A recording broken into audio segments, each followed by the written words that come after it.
አሁን ኮሎኔል ተስፋዬ መኮንን መስመር ላይ አለ። ሰላም ጤና ይስጥልኝ ኮሎኔል። ጤና ይስጥልኝ አይቸው መኮንን ተስፋ ይቅርታ፣ እንዴት ነህ? ጤና ይስጥልኝ። ደህና ነኝ። ደህና ናችሁ? ሁሉ ሰላም? አይ ሁሉ ደህና ነው። ሁሉም ግን አይደለም። አው እስካሁን ድረስ ኢራን አሜሪካ ስምምነት ሊያደርጉ ነው አያደርጉ ምናምን ስንል ነበር።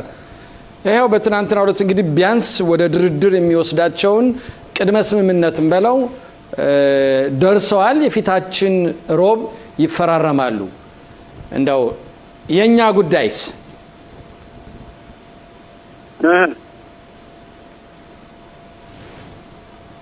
አይቸው ይሰማል? አዎ የኛ ጉዳይ ምን? የኛ ጉዳይስ እንዴት ስምምነት ውስጥ ያለው ሁኔታ እንዴት ነው? የኛ ጉዳይ ተካቷል አልተካተተም? ትልቅ ጥያቄ የሚያስቀምጥ ነው። አዎ ትክክል። እንግዲህ ነገሮችን በአሁኑ ሰዓት ምንም አይነት ሰነድ አልቀረበም ለእስራኤል መንግስት። ትራምፕ እና አንዳንድ ጋዜጠኞች በዓለም ላይ ወዲያ ወዲህ እያናገዱ ይገኛሉ። ኢራንን በመሰረቱ ይሄን ነገር ተቀብየዋለሁ እያለች ነው። ትራምፕ ወደ ስምምነቱ ለመሄድ ከመከሩ ብዙ ጊዜያቸው ነው። ትናንትና ግን እንዳጋጣሚ ሆኖ በእስራኤል መንግስት በተወሰነው ውሳኔ ኢራን እንደ ሰበብ ቆጥራ በአንድ በኩል ሂዝባላን ወደ እስራኤል ሀገር ተኩሱ፣ ድሮኖቹን፣ ሚሳኤሎቹን፣ የሰሜኑን ሀገር ፋታ ትስጡት፣ እንዳይተኙ እያሉ ሲያስተቃዩን ከርመው ትላንት ግን በሰበብ ምክንያት እስራኤል ቤሩት ላይ ባደረገችው ውጊያ በሂዝባላ ተቋማት ላይ ኢራን እስራኤልን ወጋለሁ የሚል መልስ ሰጥታ ነበር። ያን መልስ ተቀብለው ትራምፕ እናንተ ይሄን አጠፋ መልስ ካልሰጣችሁ የምትፈልጉትን ሁሉ እሰጣችኋለሁ በሚል ሁኔታ ያደረጉት ስምምነት መስሎ ይታየኛል። ምን ያህል እውነት ነው ገና ነው፣ አልተጋለጠም። ሆኖም ግን እንደምንሰማው ከሆነ አይቸው ይህ እውነት ከሆነ ትልቅ ፈተና ላይ ነን ማለት እችላለሁ። እንደ ሀገር እንደ መከላከያ ይህ የፖለቲካ ፓርቲዎች የማይወክል የእስራኤል ዜጋ የሆነ በሙሉ የሚቃወመው ስምምነት መሆን አለበት። ምክንያቱም በአሁኑ ሰዓት ስምምነቱ እንደሚባለው ከሆነ እርግጠኛ አይደለሁም። በጋዜጠኞች የሰማሁት በራዲዮ ነው የሰማሁት። ሆኖም ግን እንደሚባለው ከሆነ አንደኛ የስምምነቱ የሚያካተው ኢራን ከ30 ሚሊያርድ ዶላር በላይ ማዕቀብ ተደርጎባት የነበረውን ዶላር ታገኛለች።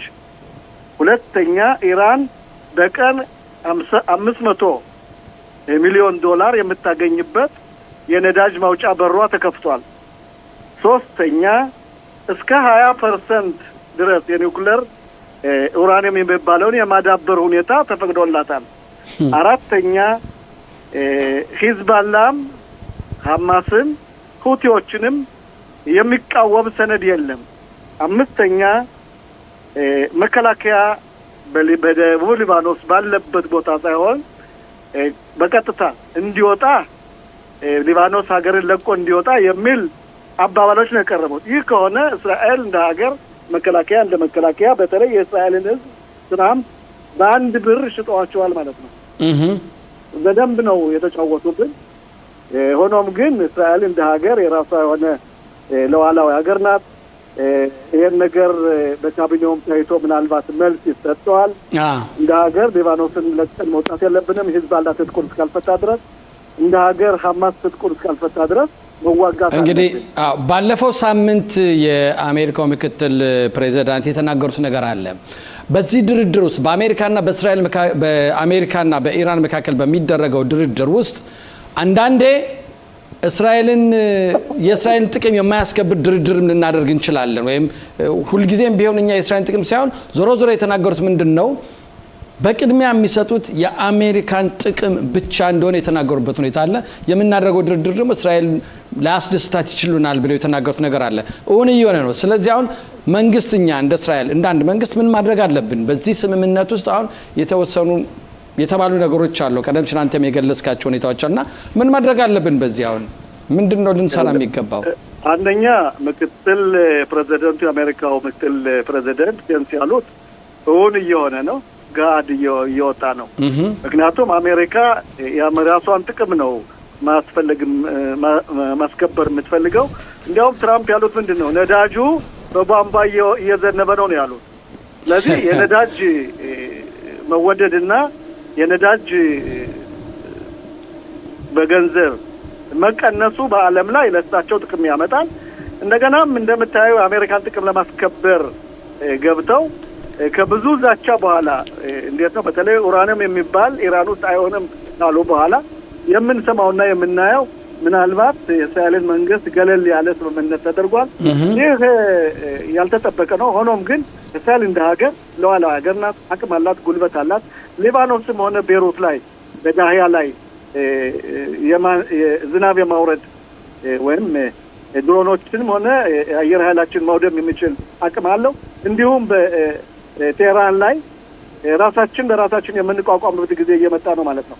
ስለዚህ ትራምፕ ምናልባት ወደ ቀያቸው ተመልሰው ወደ ፈራቸውን ይዘው እንደገና ይሄን ድርድር መልሰው ፈር ካልያስያዙት ይህ ሁኔታ እስራኤልን ደጋግመን የምለው ማንኛውም የእስራኤል ዜጋ የሆነ ቀይ ክንፍ ኃይልም ግራ ክንፍ ኃይልም የተቀበሉት ውሳኔ በጣም ፈታኝ ነው። ለሚቀጥለው ለዚህ ሚኒስተር ብቻ ለዚህ ጠቅላይ ሚኒስተር አይደለም፣ ለሚቀጥለው ጠቅላይ ሚኒስተርም ለሚቀጥለው ኤታማዦር ሹምም ለሚቀጥለው ሚኒስተሮችም ፈታኝ ነው። ማን ይሁን ይሄ ይሁን አላልኩም፣ ቀኝ ይሁን ግራ ይሁን ማንኛውም ዜጋ በዚህ ላይ የማይጨነቅ የለም። ትልቅ ውስብስብ እንደገባን አውቃለሁ። ሆኖም ግን እንደ ሀገር ጠንክረን አንድ የሆነ አባባል ጽኑ አቋም ካለን እኛ ራሳችን መወጣት እንችላለን። ስምምነቱ የሚደረገው በአሜሪካና በኢራን እንጂ እስራኤልን አይወክላትም ብለን ቁርጥ ያለ ነገር መናገር አለብን። ካልሆነ ግን ኢራን አሸንፋለች። በየትኛውም ነዳጅ መሸጧ የማዕቀብ የተደረገው ገንዘብ መለቀቁ ይህ ሁሉ ያደረግነው ኪሳራ የተዋጋነው ውጊያ አንድ ፈርሳይ ገደል ገብቷል ማለት ነው። ይህ ግን መሆን የለበትም። ይህም እንደሚሆን አልጠራጠርም። ተስፋይ ባልደረባዬ ኮሎኔል መኮንን ተስፋ፣ የኔ ጥያቄ ያው በእውነት በሰፊው ነግታችሁታል፣ ግን ተመልሼ መጠየቅ የምፈልገው የአሜሪካው ምክትል ፕሬዚደንት ጄዲ ቫንስ የተናገሩት ንግግር አለ። በመሰረታዊ መካከለኛ ምስራቅ ለሚቀጥሉት 50 ዓመታት የሚለውጥ ነው ይላሉ ስምምነቱን። ይሄ ማለት ምንድን ነው? እስራኤል አሁንም ከ50 ዓመት በኋላ እንደገና ራሷን ወደ ጦርነት ውስጥ ማስገባት አለባት ወይስ አንዴና ለመጨረሻ ጊዜ ኢራንም ሆነ ማንኛውንም ጠላት የመመከት ማለት እንግዲህ የማጥፋት ሁኔታ የመደምሰስ ሁኔታ እነዚህ ውጤቶች ላይ ምን ይላሉ ኮሎኔል? ይኸውልህ ተስፋዬ፣ አንደኛ ፔንስ ያሉት እውን እየሆነ ነው። እሳቸው በዚህ አድሚኒስትሬሽን በአሜሪካው አድሚኒስትሬሽን የግራ ክንፍ ናቸው ይታወቃሉ። ሆኖም ግን የመከላከያ ሚኒስትሩና የውጭ ጉዳይ ሚኒስትሩ ያሉት ደግሞ በአንጻሩ ኢራን ኒውክሌር አይኖራትም የሚለውን እስራኤል መንግስት መቀበል ይችል ነበር። ሆኖም ግን በአሁኑ ሰዓት ፕሬዚደንት ትራምፕ ያደረጉት ተቀባይነት የሌለው እስራኤልን ያገለለ እስራኤልን ለመጉዳት ተብሎም ምናልባት ለመበቀል ሲሉ ያደረጉት ይመስላል ትራምፕ። ይህ መሆን አልነበረበትም። ሆኖም ግን እስራኤል እንደ ሀገር አቅም አላት፣ ጉልበት አላት፣ ቴክኖሎጂ አላት። 50 ዓመት መቆየት የለብንም። ከ50 ዓመት ሳንቆይ ኢራንን እንግዲህ አሜሪካዎች ፔንስም ሆነ አደራዳሪዎች ኢራንን ፋርሲት መናገር ብቻ ሳይሆን አላወቁ ማለት ነው። ኢራን ቀላል ሀገር አይደለችም። መደራደር ችሎታዋ የላቀ ነው። መወናበድ ትችላለች። ነገሮችን ከልሳ መናገር ትችላለች። የራሷን ጥቅም ለማስከበርና ከህብረተሰቧ ላይ በተለይ ደግሞ በጣም ነው የሚያሳዝነው ትራምፕ የኢራንን ህዝብ መጣነላችሁ በሚል ሁኔታ እናንተ ውጡ፣ እንዴት ነው ሰልፍ ውጡ፣ እኛ ደረስንላችሁ እያሉ ከ20 ሺህ ከ30 ሺህ በላይ ህዝብ ተገሏል በቴህራን። ሌላው ደግሞ በአሁኑ ሰዓት ያው ሁሉ ትተው እስራኤልንም የኢራንን ህዝብ ትተው እኔ ከኢራን አድሚኒስትሬሽን ጋር ከአያቶላህ ከመስመራ መክፎት ጋር ድርድር አድርጌ ስምምነት ደርሻለሁ ማለታቸው በጣም እንግዲህ በዓለም ላይ ካሉ ሀገራት ሁለት ሀገራት ይህን ድርድር አይቀበሉትም። አንደኛው የመጀመሪያው እኛ ስንሆን ሁለተኛው ሳውዲ አረቢያ ናት። ሌሎች ሀገሮች ግን ማንጨብጨብና እየዘፈኑ እየተደሰቱ ነው የሚገኙት። አልፎ ተርፎ እኛ ከዚህ ሀገር እንኳ በክፋር ካሰብ የፈለስቲንንና የኢራንን ባንዲራዎች ይዞ የሚያውለበልቡም ትላንት ማታ ነበሩ። ይህ የሚያሳየው እኛ ዞሮ ራሳችን አደራጅተን መሳሪያችን ወልውለን ታንኮቻችን፣ አየሮቻችን፣ ፓይሎቶቻችን በጥሞና አስተምረን ራሳችን መቋቋም አለብን እንጂ ማንኛውም ሀገር ለኛ ይታደጋል የሚል አባባል የለኝም። ይሄ ደግሞ በመንግስት ይታሰባል። መንግስትም በአሁኑ ሰዓት እንደምትሰማው እንደምታየው ምንም አይነት መልስ አልሰጠም። መልስ ያልሰጠበት ምክንያት ምናልባት እንደማስበው ከሆነ ይህ ድርድር እኛን አይወክለንም የሚል መልስ የሚሰጡ መስሎ ይታየኛል። እዚህ ላይ ኮሎኔል ምናልባት አንዳንዴ ምን የሚባል አባባል አለ በእኛ አባቶች ሲተርኩ እናቴ በእንቁላሌ በቀጣሽኝ የሚል አባባል አለ። እንግዲህ ሁላችንም እናውቃለን ለምን እንደሆነ እንደዚህ ያለው እና ምናልባት እስካሁን ድረስ የመጣንበት ጊዜ በተለይ ጥቅምት 7 2023 ይህ ጦርነት ከተጀመረበት ጊዜ ጀምሮ ከፕሬዚዳንት ዶናልድ ትራምፕ ጋር የኛ ጠቅላይ ሚኒስትር ያላቸው ግንኙነት እጅግ የሚሞገስ የታወቀ በጣም ትልቅ መልካም ነገሮችን ያደረገ ግንኙነት አለ። ግን አሜሪካኖች በሚሉት ነገር በሙሉ እኛ እሺ ብለን እየተቀበልን ነው። እንደ ምሳሌ አድርገን ብንወስድ በ12ቱ ቀን ጦርነት ጊዜ ለመጨረሻ ጊዜ እስራኤል ጥቃት ለማድረስ በኢራን ላይ አውሮፕላኖቿ ተዋጊዎቿ በኢራን አየር ክልል ላይ ያንጃበቡ እያለ ተመለሱ ብለው ትራምፕ ባዘዙት መሰረት የተመለሱበት ጦርነቱ አሁን ማቆም አለበት ነው ሲሉ እሺ ብለን ማቆምንበት እንደዚህ አይነት ነገሮች ሲናገሩ እሺ እያልን መቀበሉ የእስራኤል መንግስት ለዚህ አሁን ለደረስንበት ደረጃ አድርሶናል ማለት ነው ሊሆን ይችላል። ግን አንድ የፈረንሳይ የ38 ዓመት ወጣት ነበሩ ናፖሊዮን የሚባሉ የጦር ጀኔራል ምንድነው ያሉት? እሳቸው ስታሸንፍ ጠያቂ የለህም፣ ስትሸነፍ ነው መዘዙ የሚመጣው ብለዋል። በአሁኑ ሰዓት የተደረገው ምንድነው? እኛ እንደ ተሸናፊ ተቆጥረን በዓለም ላይ እየተወነጀልን እያለን ትራምፕ ይሄን ማድረጋቸው ተገቢነት የለውም የሚል አባባል ያለኝ። ትራምፕ ያደረጉት ለእስራኤል ሀገር ብዙ ነገር አለ። የእስራኤል መንግስት ምናልባት እንዴት ነው እንደገና መንገዱን ማሰብ አለበት። የኛ ግንኙነት ከአሜሪካን ፕሬዚደንት ጋር ሳይሆን ከአሜሪካን ሀገር መሪዎች ጋር ስለሆነ በአሁኑ ሰዓት ትራምፕ ናቸው የሚቀጥለው ሌላ ሊሆን ስለሚችል ይህ ግንኙነት ይቀጥላል። ሆኖም ግን በአሁኑ ሰዓት ትራምፕ የሚያደርጉት በተለይ የአንድን መንግስት ሀገር መሪ በዚህ ሁኔታ የሚናገሩት፣ የሚያንኮላሹት፣ የሚሰድቡት ትክክልና ተቀባይነት የሌለው ከእውነት የራቀ መሆን አለበት። ጠቅላይ ሚኒስትሩም በአሁኑ ሰዓት እንዴት ነው ግልጽ የሆነ አቋም መኖር አለበት። እስራኤል እንደ ሀገር ራሷን መቋቋም ትችላለች።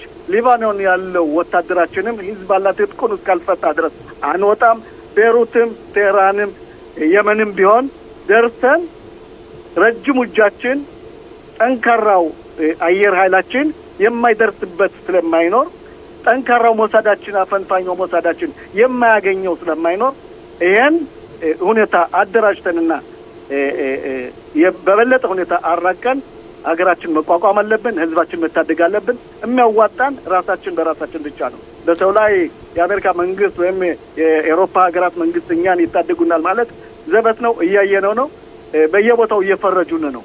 የምንፈረጅበት ደግሞ ታታሪዎች፣ ጎበዞች፣ አሸናፊዎች ስለሆነ እንጂ ተሸናፊዎች መሆናችን አይደለም። ኢራን በእውነት ትራምፕ አንተ እንዳልከው በ12 ቀን ጦርነት አየሮቻችን ባንዣበቡት ሰዓት ባይመልሷቸው ኑሮ ባለፈው ጊዜም በአሁኑ ሰዓት አቁሙ ባንባል ኑሮ የእስራኤል መከላከያ ኢራንን የበለጠ ያወድማት ነበር። ብዙ ተቋማት፣ ብዙ ኢላማዎች ያልጨረስነ ነበር። ግን ምን ታደርገዋለህ? አንዳንዴ ለሰላም ሲባል ለድርድር ሲባል ትተናቸዋል። ይህም ደግሞ ምናልባት ስህተት ሊሆን ይችላል። መንግስትም ከዚህ መማር አለበት። ተስፋዬ አዎ እንግዲህ ወደ ሀገራችን ስንመለስ በእውነት በጋዛ የሐማስ ቡድን በአሁን ሰዓት የጦር ኃይላችን እያጋየ መሆኑን ብዙ መረጃዎች እየወጡ ነው እና በአሁን ሰዓት በጋዛ በኩል ምን እየተካሄደ ነው ኮሎኔል? በአሁኑ ሰዓት በጋዛም ሆነ በሊባኖስ ደቡብ ሊባኖስ ውስጥ በነበትያ በሸያ የሊባኖስ ሂዝቦላ አባላት ወደ ቦታቸው እየተመለሱ ነው። መከላከያ በዚህ በኩል ትልቅ ስራ እየሰራ ነው። ሆኖም ግን እስከ ስንት ጊዜ የሚለውን አላውቅም። ምናልባት ነገ ጠዋት መንግስት ውሳኔ ሊቀበል ይችላል። መከላከያ ደቡብ ሊባኖስን ለቆ ሊወጣ ይችላል፣ እንዲሁም በአዛ። ስለዚህ እኛ ማድረግ ያለብን በአሁኑ ሰዓት መንግስት ደጋግሜ የሚለው አቋሙን ግልጽ ማድረግ አለበት። የእስራኤል መንግስትም የእስራኤል ህዝብም የሚጠይቀው ያን ነው። መንግስት ግልጽ የሆነ አቋም መኖር አለበት። ሐማስን ማውደም አለብኝ ካለ መከላከያ ገብቶ መሳሪያውን መቀማት አለበት፣ ማውደም አለበት። የሂዝቦላን ሁኔታ እንደዚሁ እኔ ገብቼ ማውደም አለብኝ ካለ አቅም አለው፣ ጉልበት አለው፣ ኃይል አለው፣ ይሄን ማድረግ ይችላል። ሆኖም ግን እስካሁን ድረስ ነገሮችን በዲፕሎማሲ መስክ ይፈታሉ ብለን የሞከርነው ሁሉ ስላልተሳካ ለአሜሪካ መንግስትም ሆነ ለትራምፕ ንጹህና በአንድ ቃል እኛ ሉዓላዊ አገር ነን፣ እኛ ራሳችን እንቋቋማለን፣ ከእንግዲህ በኋላም አንፈልጋቸውም እስከሚባል ድረስ መሆን አለበት እንጂ እንደዚህ እየተዋረድን ተቃርፋችሁ ቁጭ በሉ ስንል እንደምንቀበል እንደ ህፃን ልጅ መሆን የለብንም። ግን ከአሁን በኋላ ምን ሊሆን ይችላል ተብለህ ታስባለህ? ምንም እንኳ አሁን የመጀመሪያ ቅድመ ስምምነት የሚባል ሁኔታ ነው። አሁን እንግዲህ ፊታችን አርብ ነው ይፈራረማሉ ተብሎ የሚጠበቀው። እስራኤል ይሄን ባትፈልገው ምን ማድረግ አለባት ብለህ ታስባለህ? አይቸው እኔም ስገባ በዚህ ንግግር ስገባ እንደሚባለው ከሆነ ነው ያልኩኝ። ምናልባት ነገሮቹ ሊለወጥ ይችላሉ። የእስራኤል መንግስትም በዚህ ላይ የተኛ አይመስለኝም። ነገሮችንና መልእክቶችን እያስተላለፈ ነው። ግን እስካሁን ድረስ የምንሰማው ከሆነ እኔ ወዳልኩ በአሁን በመጨረሻ ላይ እንደተናገሩት መሄድ አለብን። ካልሆነ ግን ነገሮቹ ስለሚቀየሩ ሲሮጡ የታጠቁት ሲሮጡ ይወልቃል እንዳይሆንብን ነገሮችን ሰከን ባለመንፈስ በመነጋገር ውስጣዊ ዲፕሎማሲ በማድረግ ነገሮቹንና የሚቋጩ ሰነዶችን መቋጨት አለብን እንጂ መቸኮል የለብንም። አንድ ጊዜም ከሆነ ነገሮችን አጣርቶ መርምሮ ማድረጉ የበለጠ ጥቅም ሊኖረው ስለሚችል መቸኮል የለብንም የሚል አቋም ነው ያለኝ። ኮሎኔል መኮንን ተስፋዬ እንደተለመደው ለምትሰጠን ሰፋ ለማብራራት እጅግ በጣም እናመሰግናለን። እግዚአብሔር ይስጥልን። መልካም ቀን። ክቡራትና ክቡራን ተመልካቾቻችን ለእናንተ መልካም ቀን። ደህና ዋሉ። እናመሰግናለን። ደህና ዋልልን።